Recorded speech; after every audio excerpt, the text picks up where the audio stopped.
Hi there, ladies and gentlemen, and welcome to the program.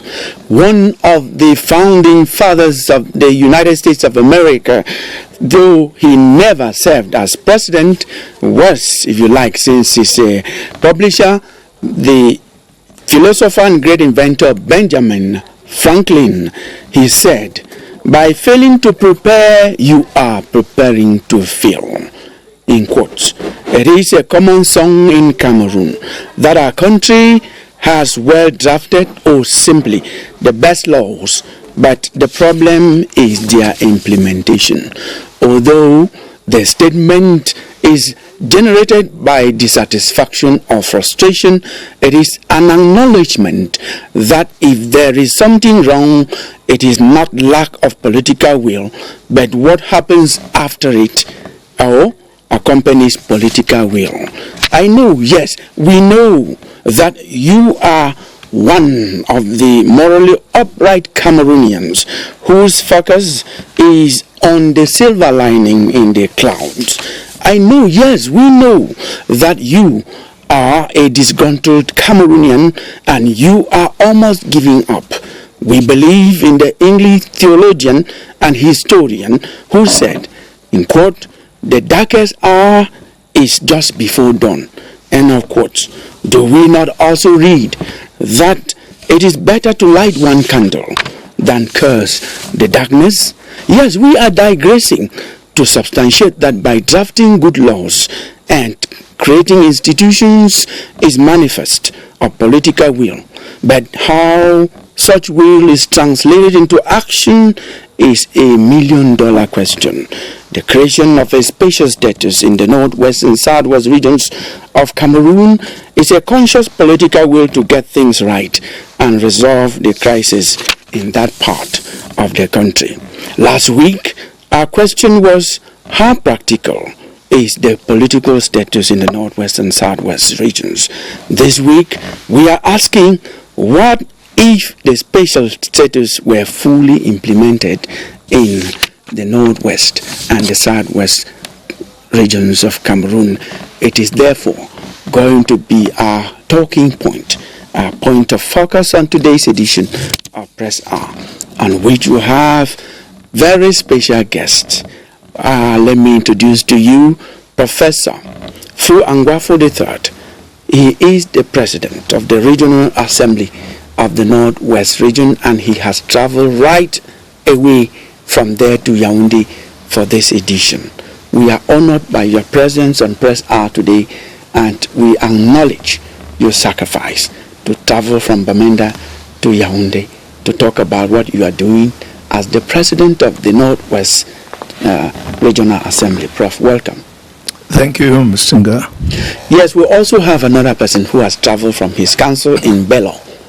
Bello is further away from Bamenda, Fundum. Now he is Ngong Innocent Kiambong. He is the mayor of Bello Council.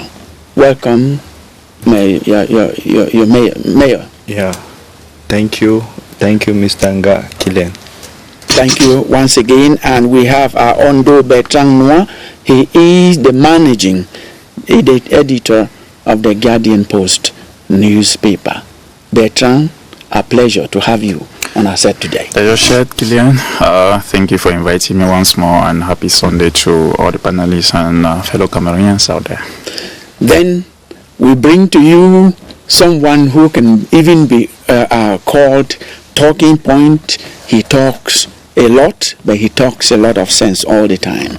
Ernest Akufo is a civil society actor. Welcome to Press R. The pleasure is mine, Killian, sitting amongst distinguished personalities in this nation. You know, when people are voted to a position of responsibility, you must honor them. Professor, Mr. President, you're welcome, sir. And the other panelists on the set, especially my dear mayor who traveled all the way from Bello. We know what it takes to go through from there to Bamenda with the current situation. But thank God we have him in one piece, not in pieces. Thank you very much.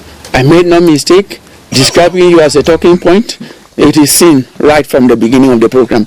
But I'm telling you, he also always makes a lot of sense. We're going to start the discussion, of course, with the pay setter of the program, which is Press Review. Press Review this time is done by Yoti Kalele Songe. She is telling us what the newspapers were talking about in the week that just passed. Yoti.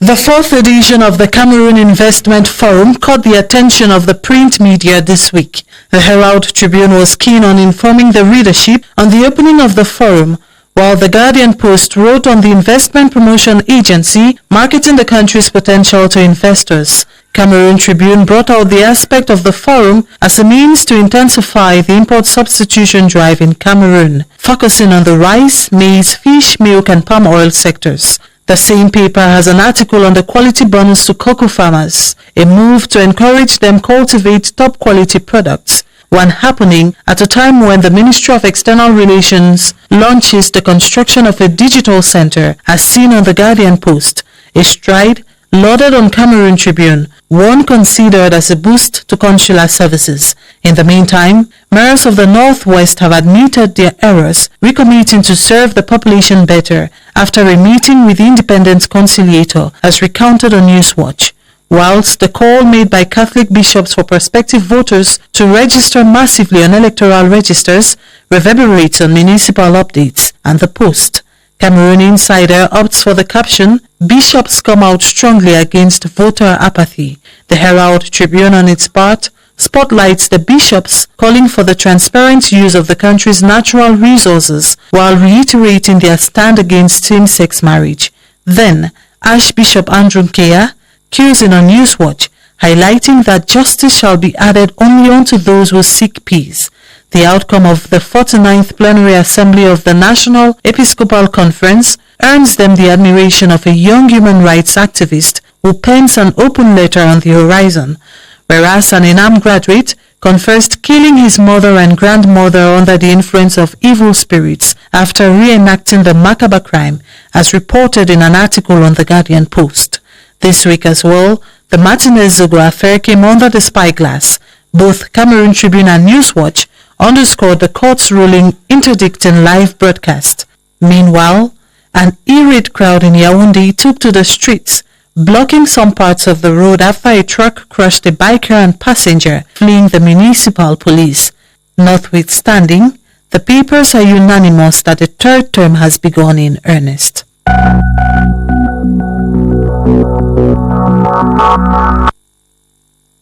Thank you so much, Yoti, for that press review. And as usual, we're going to invite our pressman on the set to choose one of the topics for us to take as a teaser and press out today. Do Bertrand Noir. Thank you, Killian. I think we are ending the week on a rather sad note because of what happened in the nation's political capital, where two fellow Cameroonians lost their life because of the recklessness of officials of councils that are supposed to rather ensure that there is order within the urban periphery. We're talking about municipal police agents of Yaoundé 1 council who are accused of having caused the death of a bike rider and a passenger. You and I know that this led to protests. Angry bike riders came out, a crowd came out from the streets, and the circulation was better for us. No, it happens in the political capital, and you can imagine what happens now in other municipalities across the country. Whereas we have laws that have been, passed to regulate this sector. Municipal police agents are supposed to be trained by law. NASLA is supposed to train, but we've not seen any council that has sent their agents to NASLA to train. And we think that what has happened has really touched officials because it was not only in the political capital but in a very strategic area of the capital city, that it was close to the Unity Palace. And I think this is one of the reasons why maybe the Minister of Territorial Administration came out immediately the next day, to call for what we describe as an overhaul of the entire recruitment process of municipal police agents. He has said, mayors should see how they can screen to see to ensure that those who are recruited are people of good moral people of good attitudes, people who have a training. Because most of the times in most municipalities, when you go around and you see those who pass across or pass for municipal police agents, they most of the time look like thugs. There are people who have just been picked within the municipality and given those jackets to wear and sit on the street. And the minister was very clear that they are out to protect, to ensure order and not to cause disorder. Because what happened in Yaoundé was disorder. And I think it is a call for the laws to be implemented. Municipal authorities should see how their municipal police agents are well trained and sent out. There should be some kind of a code of conduct on how they operate. I don't see how you would not want to allow a bike rider who is escaping from you to go. You pull and an oncoming vehicle crushes them. I don't really see how that action. It just portrays the kind of society that we live in now. Because if there was sanction, I think it should not only end at the level of holding meeting. There should be some sanction on this person who did this act. Yes, of course, and you expect that the person will be sanctioned. You've talked so much about the Minister of Territorial Administration. This is one of the ministers. We have a good number of them who are non-nonsense people. They do what they say and they say what they do.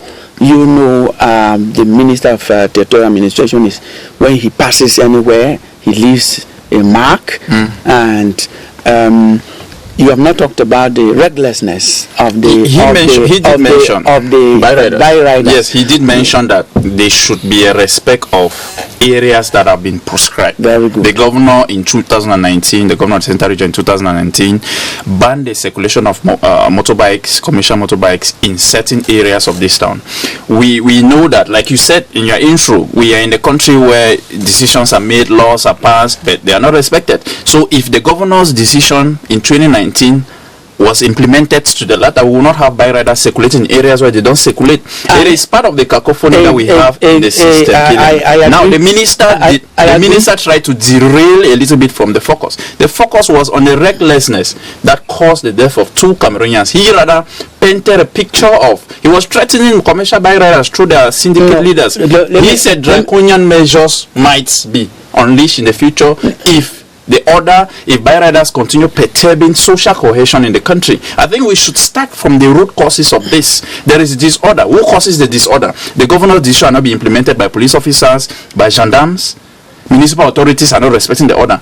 Don't forget that 3 weeks ago, the senior divisional officer for Fundi actually banned the operation of the municipal police and said in town only the police, national police and gendarmerie have to do the controls. I agree.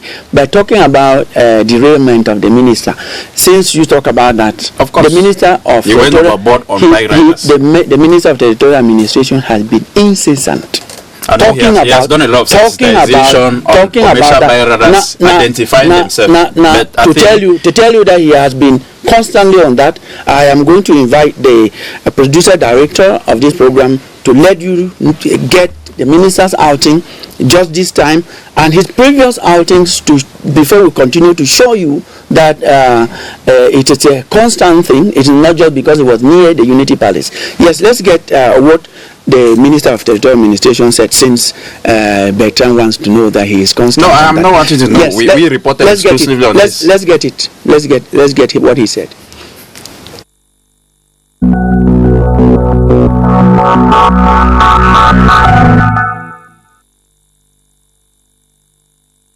I want to make it very clear. The senior divisional officer is the supervisory authority in the division. Any activity or control by the municipal police must have clearance from the senior divisional officer. The municipal police should not exercise violence of any form on road users, traders, or citizens in our towns. The mayors must put in place proper mechanisms to control the activities of the municipal police in order to avoid abuse of power, extortion of funds from traders and motorbike riders. I urge the motorbike riders and the municipal police to be law-abiding citizens so that we can collectively protect people and their property, which remains the cardinal point of the work of administrative authorities.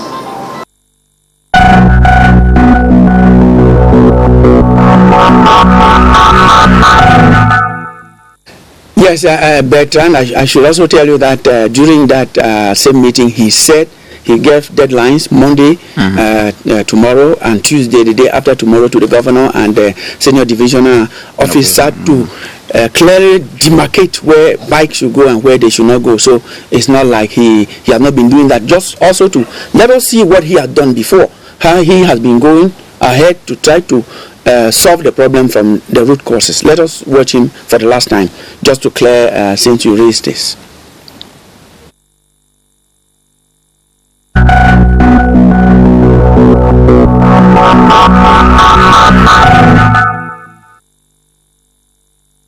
Most of the bad things that we find in this sector are being perpetrated by those who have categorically refused the identification process. So now the motorbike riders, as well as the syndicates, we are trying to sensitize them. We brought now business community, those who import the motorbikes, to tell them that they have the obligation to identify all those who are coming to buy.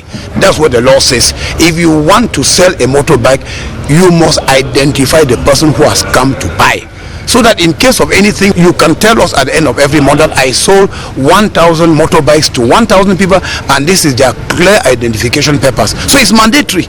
So we will sensitize the population, the governors, the SDOs and the DOs will get down to sensitize, but after this short period of sensitization, we will do our job.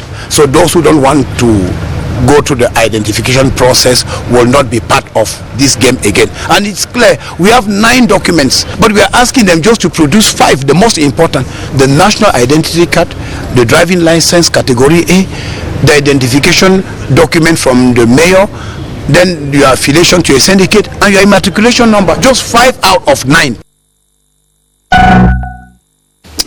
Now, Bertrand is clear. I think the point is clear. We are not going to dwell so much on this. I just want to ask the mayor of Bello.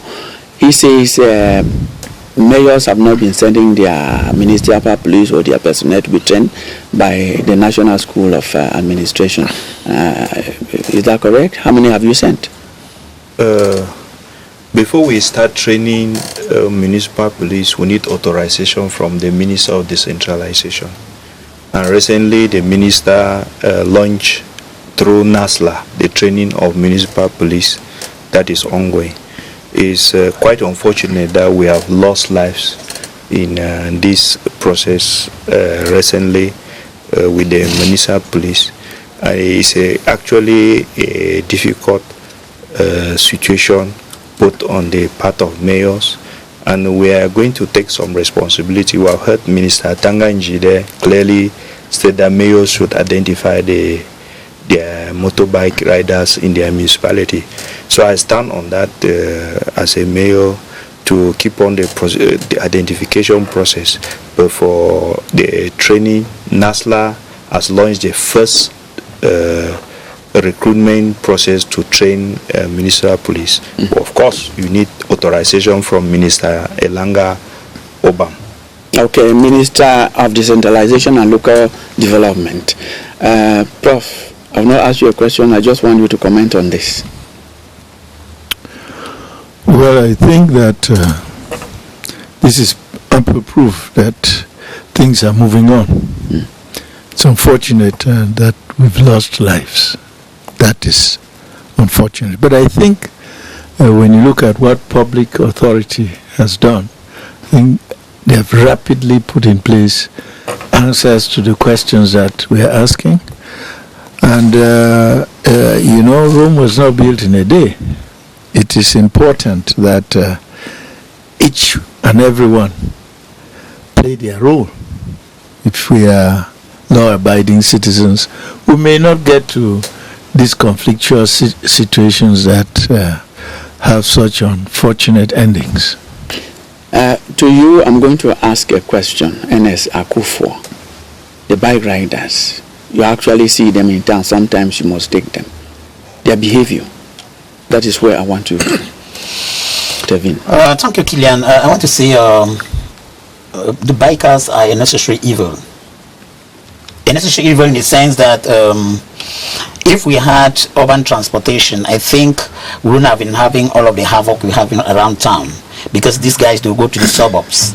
So in as much as government officials are levying blame on the bikers or council police, I think that bikers, most of them, as we rarely is established from the beginning, they are hoodlums. They're irresponsible, because it's very unfortunate that I mount them on daily basis, because where I get, there are some areas where you cannot go with that. You can't. That's why I say they are a necessary evil.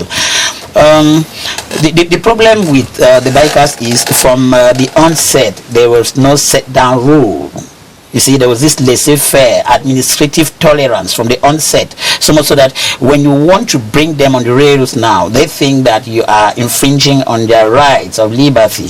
But hopefully, as the minister rightly said, things will be brought to normal, and the most important one being their training. Because they must know how to interact with the people. Do you know that they even get scuffles? They go on scuffle with men in uniform. Yes, of course. It's rather unfortunate. Very, very unfortunate. Yeah, because when I look at that, I begin to pose myself the question. Yes. But has Cameroon suddenly become upside down? Not at all. There are just some people who are irresponsible. The country is not upside down. And just to also note that the regulation there to control the movement of motor bike riders has been there. It's just, as you said, administrative tolerance. It's not like there has not been regulation to do that. And it is with that we're going to move out of this teaser to go into our topic, just to say that we know a good number of people we must appreciate here who are bringing a lot of order in areas where without what they've done would have been having some anarchy. I'm talking about the today regional president for the Central region, Jimmy Ivuna. I'm also talking about the police boss himself, that is Martin Balga Ngele, who has put a lot of order. You may blame the police, but he has put a lot of order in the police. There's a lot of sanity there. There's a lot of sanity in that place. We have to appreciate the work of people who are doing something that we can see, we can even touch. And it's with this, it's related to our topic today, special status. What if fully implemented? It means that in the Northwest and Southwest, you will regulate all of this without waiting for orders to come from someone. That exactly is what we're going to look at in the next 35 minutes that we have to discuss our focus on this program. We're just going to ask the producer director to give us a breather, and we move on.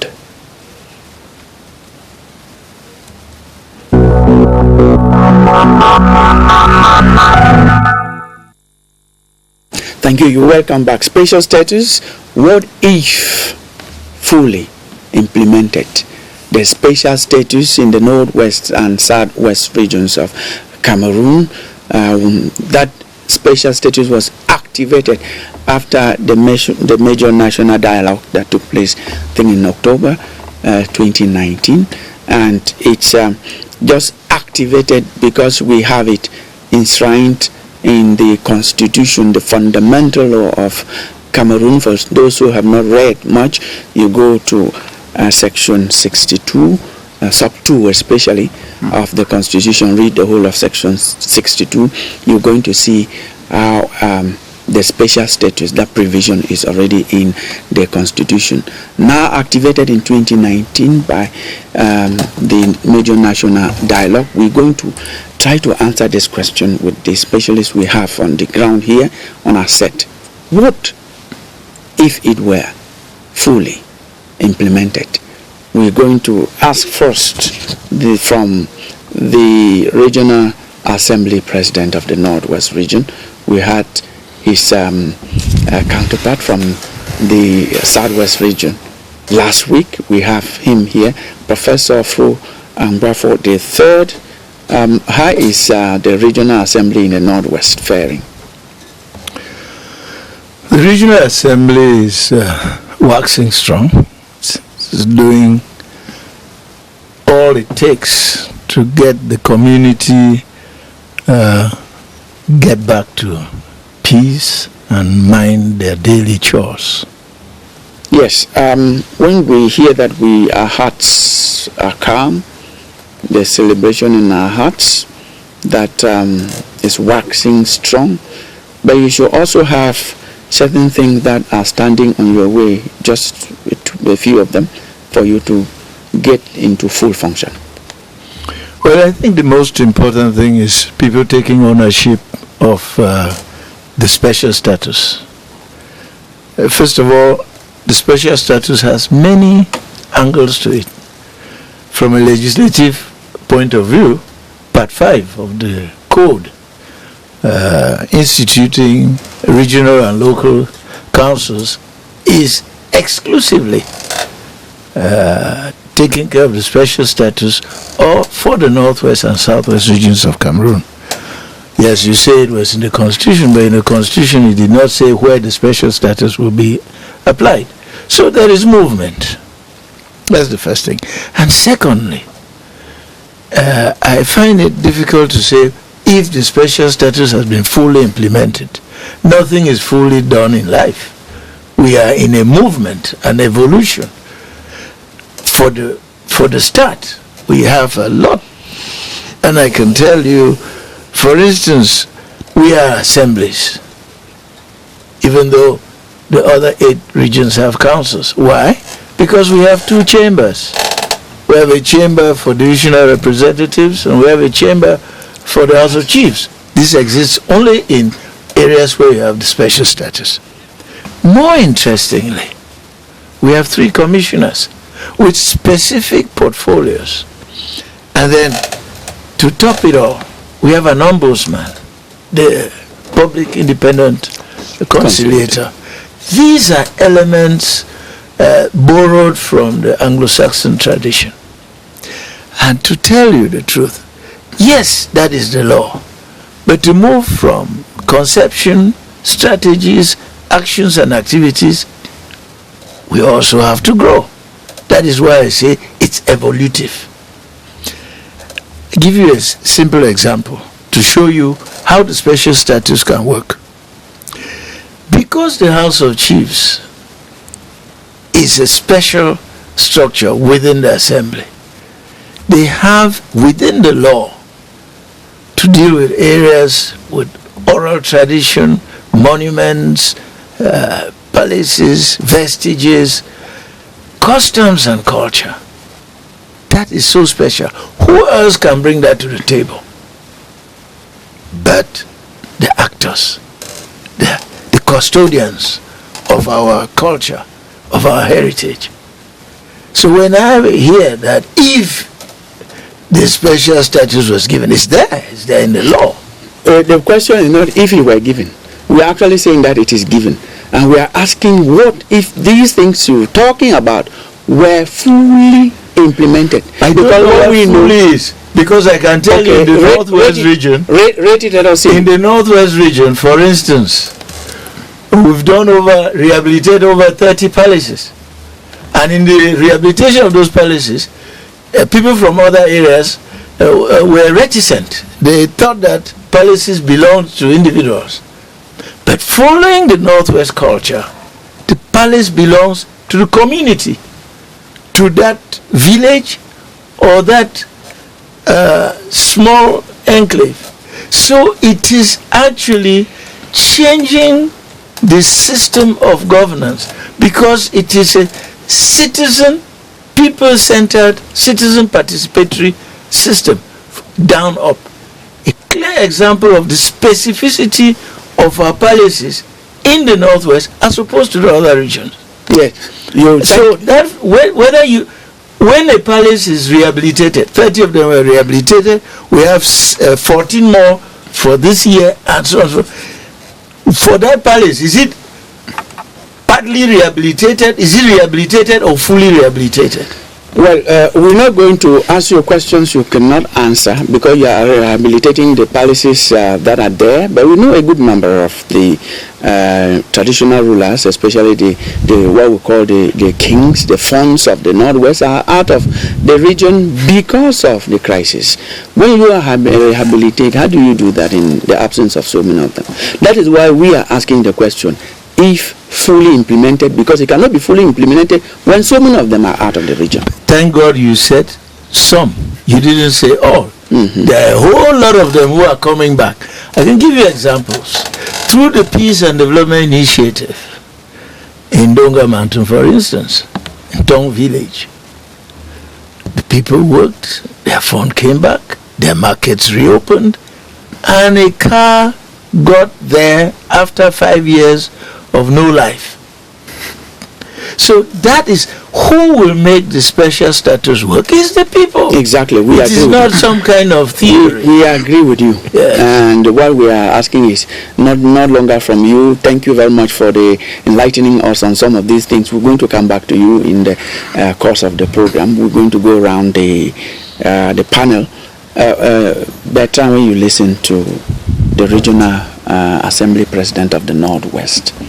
He is so reassuring. He's giving us examples of what he is doing. I'm not going to ask you to react to what he's saying. I'm going to ask you, the special status to the Northwest and Southwest had other pillars. He's talked about culture, and he's part of it. It's given on grounds of our historical, social, and cultural heritage. That cultural heritage, historical heritage, also has education and is part of what is in the special status. What if we call it the Anglo-Saxon education that we inherited? Prof will tell me that we inherited more than just the Anglo-Saxon education, because they are not the only people we dealt with as our partners in the past, not colonial masters. Cameroon never was colonized. That is a fact that we have to state. The trusteeship and the mandate, those who took Cameroon as such. Now, education was part of this. What if education? Yeah, before focusing on one aspect of the special status, Killian, I think we must tell Cameroonians that the special status was one of the key recommendations of the national dialogue, which government, bragged about in 2019 as the magic one to resolving the conflict in the Northwest and Southwest region. So I think if we want to start looking at what if fully implemented, we should look at why the institution was set in place. Why was there the December 24, 2024 law on regional and local authorities, the decentralization law, under which the special status is well defined. I think government held a national dialogue, and during it, while exploiting the constitution in Article 62, sub 2, as you said, indicated that these two regions should be given a special status. It was, touted by many regime apologists as that solution for the conflict. But now we are talking about close to 4 years. Of the solution. Yeah, many CBDM officials thought that, or bragged that this was the solution. This was the major thing that is going to resolve the crisis. Now we are close to 4 years on, and when you look at guns are still coughing. We still hearing of people being kidnapped. Blood is still spilling, and there is ransom paid here and there. Of course, the minister made a revelation just last week that 20 million was paid when an administrative authority was kidnapped on his way into Cambe. So I think that if you look at the reason why the special status was accorded to the Northwest and Southwest regions, it shows that the special status at this stage is still crippling. It's still creeping. It is still to fully take off, because in as much as there's relative return to normalcy in some areas, exactly there's relative return to normalcy. It means the special status has not been able to resolve the problem that government presented us. You continue to talk. When you talk to me, I'm not. We're talking to Cameroonians. I'm not debating to you. When you say there's relative return to normalcy, it is exactly this is mostly in urban areas. What Prof is saying, that we are making progress. That is synonymous to what you are saying. And we are saying that progress is really slow. The There is progress is progress. made, but it is really slow. We think that if things are done The progress is low. I give speedily, you I give you the statement, and you are held responsible for that. There is progress. What if the special status were fully implemented? Will the progress not be fast? Tell us what we had to do for it to be fully implemented. That's the question. yeah, the administrative bottlenecks that are blocking some of the institutions from fully taking off. For instance, in the Northwest and Southwest, you mentioned education. The special status indicates that there should be some. The regional assembly should participate in the formulation of national policies relating to the Anglo-Saxon system of education. Now, do you think at this level where we are, these two structures in the two regions can make proposals that will be adopted by Yaoundé? Why not? But the proposals will not come in, which means that maybe the crisis in Northwest and Southwest region started because of legal and educational issues. Let me just ask, were the proposals supposed to come to you to validate? Because the way you speak, Prof is here, they are the ones doing the proposals. And we should know if there are proposals made already, because the media has not reported in as much as they are rehabilitating schools and giving some life to areas that were dead. He is here to clarify and even educate some of us on those things. So don't doubt when he is here. If you were still in Bamenda, I will be asking questions. He is here in Yaoundé. Yeah, I think that, society is what it is. There are those who want to go very fast, there are those who want to crawl, and those who cannot even walk. Unfortunately, when you're a public servant, you have to accommodate all, because they all have rights. And it is when you take, who determines the rate of movement and speed? It is the lowest and the slowest person in the chain. Mm-hmm. And I'm not so sure that the slowest and lowest person in the chain is either the assembly or the governed. It is precisely the one who doesn't even know what it is all about. And yes, that is why I come here, so that we should have frank talk. If you go back to the law, there is something wonderful in that law. The public independent conciliator, as one of the important critical aspects of their mandate, is to propose to the head of state any amendments or modifications in the law and in the process. Did you know that? And they do that, sir. But we're not talking of a small place. We're talking of a community.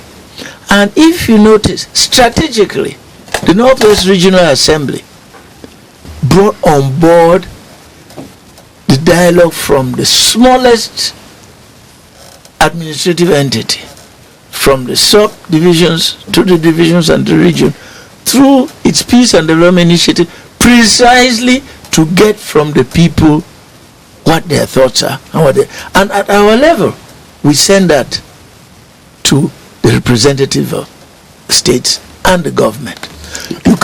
You can say it is not slow or it is fast, but that is a subjective and relative appreciation. I think that it is a good thing to converse about, but it takes all of us to get to the speed we want to go. And you can imagine with the diversity of thought and action why we are where we are. Thank you very much that you are here. We would not have had this explanation if you were not here on the set. Thank God you traveled from Bamenda to Yaoundé. Yes, Ernest Akufo, you've listened to the professor. You've listened to Bertrand Noir.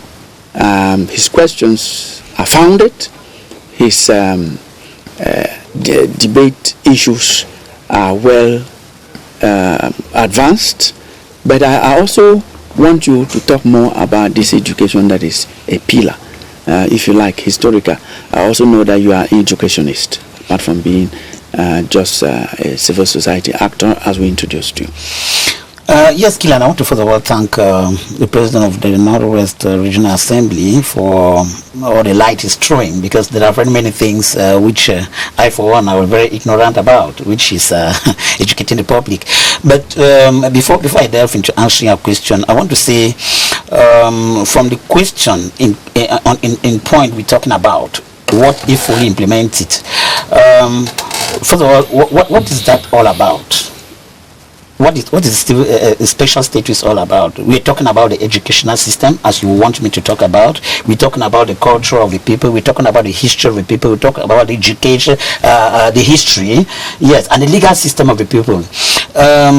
If we want to get into knowing whether it is fully, what if it is fully implemented? You see, what if? What will happen? Where will we be? Probably we will not have the crisis anymore. We will be living as a people. We will not even feel that Yaoundé is far from Bamenda, is far from your village. You will feel self-fulfilled, and you will not leave your village to come and follow up a document in Yaoundé, because special status also means decentralization at the highest level of it. I like that. Decentralization, autonomy. Right? With special consideration. With special consideration, because the other regions aren't having that. Yes. Fortunately, that it was enshrined in the law, and it only needed 2019 for that article to be revocated into the law. You see that is already a problem. Just as Article 66 is lying fallow there, one day too, people will get into it and will come into execution.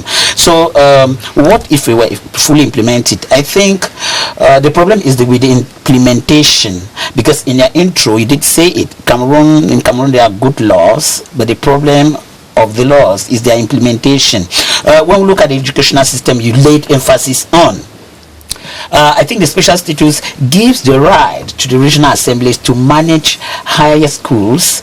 It organizes the school system, and then the local councils to look at the nursery and secondary schools in that region. Fortunately, the president is here. Has that been implemented? Is that being implemented? The major thing, even when you ask what if fully implemented, is you cannot go. Let me even help you. What if fully implemented? It means that you will have the type of SASE that we had in the days of Prof. It means that you will have the type of education.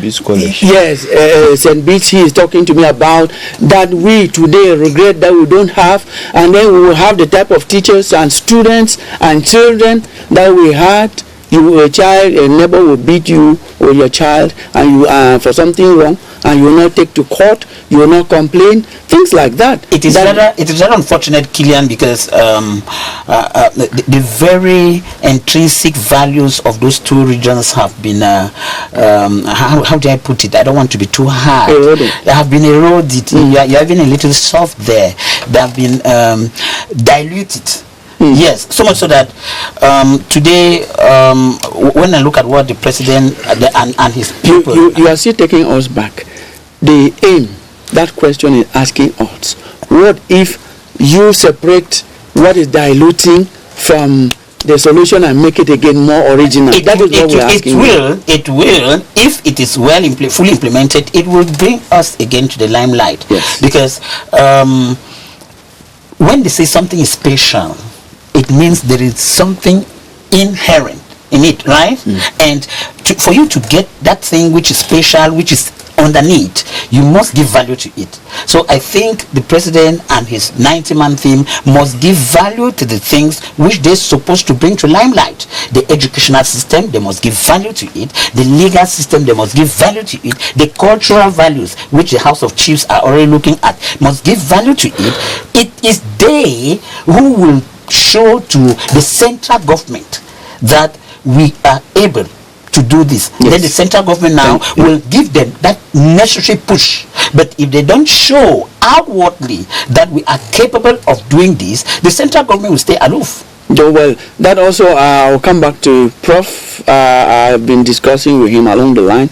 He is not of that opinion that we should depend on the central government.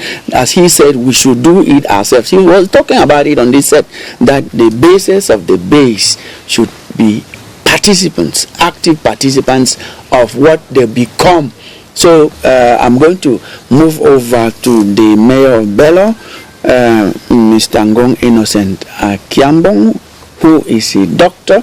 Yes, are you living the special status in your council area? Thank you, Mr. Killian. I'm not only living the special status, I'm feeling it, and I'm feeling it from my environment. I'm honored here to be with Professor Angwa which with him we're going to witness the dry port in Bamenda. This is new because we are the ones doing it, as he is saying it. This concept is new. You will continue. So when I heard dry port at my level, I can humbly say that I am the middle strata of educated people in Cameroon.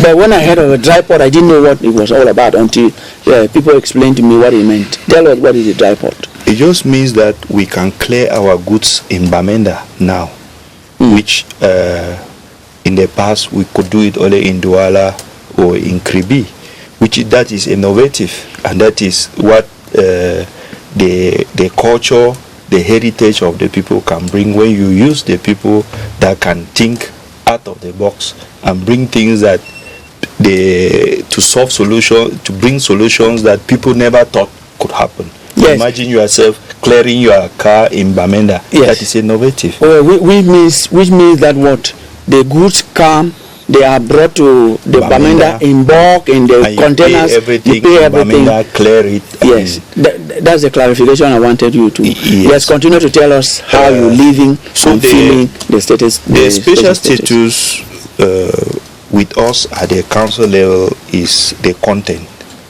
It's more of the content that we put into it that the population can feel. Recently, we are working closely with the Public Independent Conciliator to bring necessary documents, birth certificate, marriage certificates, and death certificates available to the population, which is working on the ethical issues that have been surrounding all of that. And it is a major success now in the Northwest, and this collaboration is all thanks to the special status. And going back to the special status is taking our history of doing it, which is community development, community organization. We organize our people and do what we are doing. We all know of community development in all the villages in the Northwest, and that is what even helped in Bello to break through the tense political atmosphere. Our first project, constructing the road from Chwabo Anjin to Mbesa, was through community mobilization. The council just came in, mobilized the population, and they came out and constructed the roads.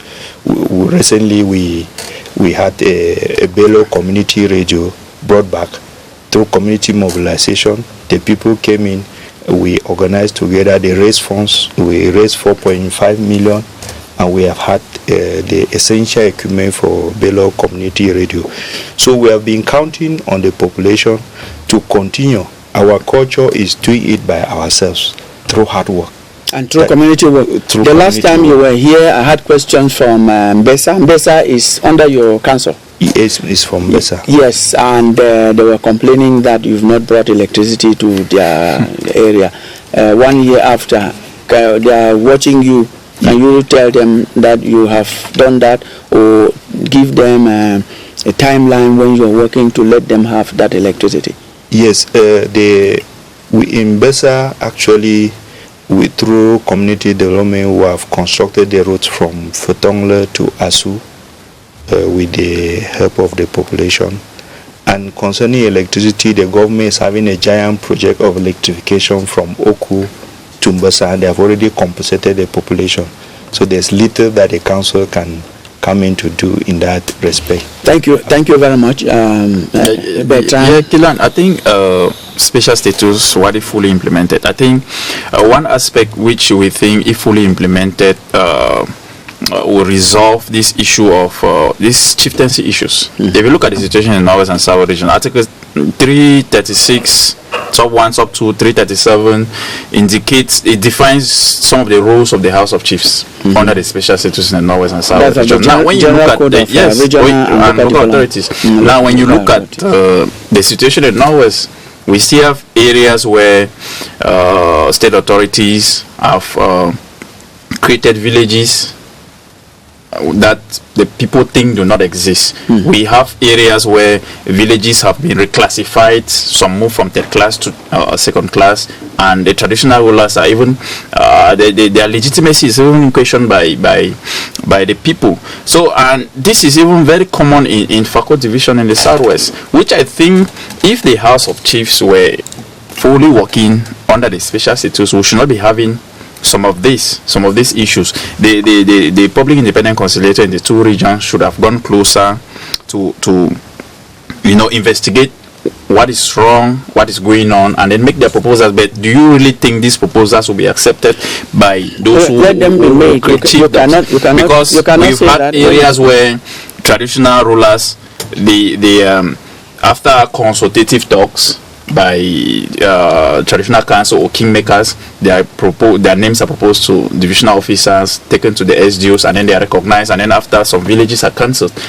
Yes, even in Momo division of Northwest, this happened recently, where the minister signed an order, I think reclassifying a chiefdom, and the people are questioning in Fako. It is very common. So if this is fully implemented, we should not be having some of this, because the people better know who represent them, who their traditional ruler is, and they better know their culture.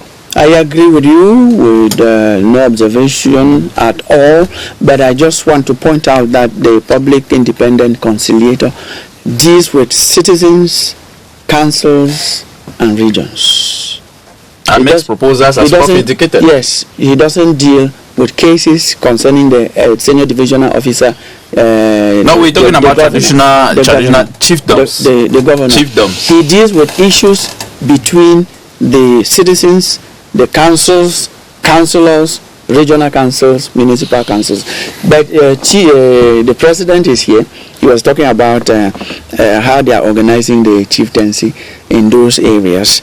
I think he may have a word to say about that, and then tell us what makes the Northwest unique. What is it that makes the Northwest unique? But you can address what he's raising, because I think that if you take, for instance, the Northwest has well over 530 villages. So if you have one or two villages where you have a problem, I think we are blowing it out of proportion. Okay. I am still to see the perfect society. So again, this shows indeed that there is action. How good the action is for us all to work. And the key is when we will all know the different regulatory processes and the Prime Ministerial decree. That is the PM that signs a decree for the traditional rulers to put what their categories are, and then they are managed by the Minister of Territorial Administration. So these are the legal provisions for taking care of traditional rulers. Of course, there are always issues, but we bring them to the table. The House of Chiefs will debate. The Regional Assembly will table to the representative of state. And of course, these may be some of the things that the public independent conciliator might want to look into and bring propositions to the state. So I think that what you've said is probably true.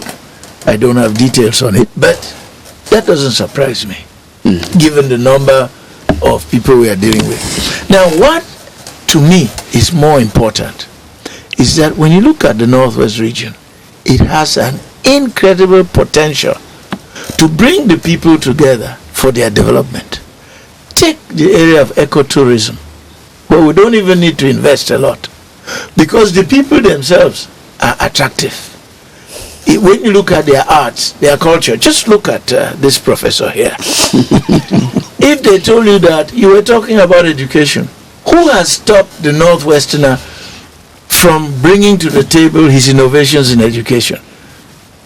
Professor Mbarika and ICT. Not only is he showing the specificity and the innovations and the wonders we can bring to the human family, not just in the region, And not just in Cameroon, but in Asia, in Africa, in America.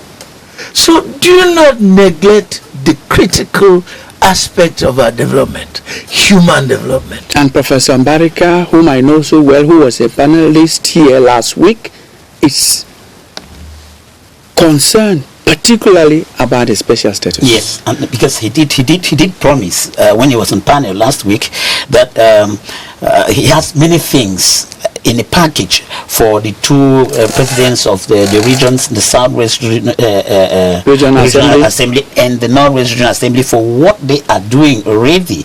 Yeah, because Professor was very appreciative and thought, like a diasporan, he could bring his own touch by creating already a hospital between Bengui and Bamenda.